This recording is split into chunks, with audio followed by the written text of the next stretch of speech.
If you are a person of color who have been thinking about joining the military, watch this video. Do not join.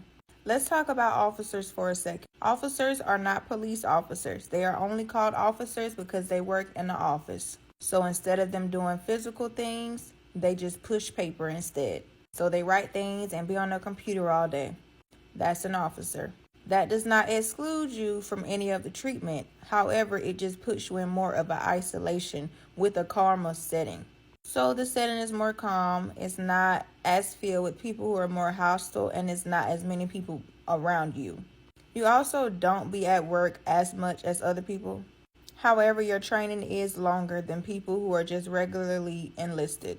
Now, when you first join basic training, they act like it's damn near illegal to talk to the officers. They don't want you talking to the lieutenants. The reason why is because the lieutenants and the officers hold a lot of knowledge. They know how to report the sergeants. They know how to report the people in the higher ups that are doing coke but not getting caught. They know more about the regs and your rules for when people are stealing your money and the pay. They know how to get the rapists caught. So that's why they keep them hidden and isolated, so you're not getting that knowledge or kind of like that help that you need to reach the higher up people. There's a chain of command. So in the United States Army, when you join the military, you'll see a wall of the chain of command. It'll start with your sergeant and it'll go all the way up to Donald Trump.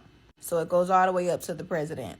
Every staff member is different except for when they get to the stars. Like when they get to the generals, that goes the same for all over the world. But the sergeants are different depending on whatever base you're at.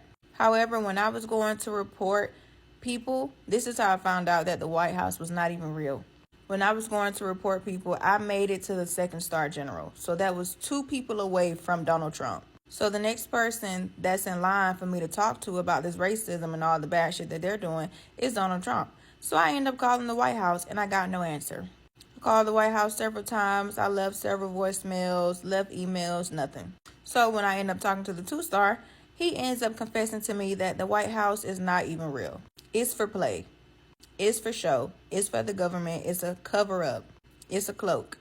The president don't even have as much say-so as people think he does. It's everybody else making the decisions, and he's just signing off on it. Some people like to befriend the officers so they can keep their dirty work hidden.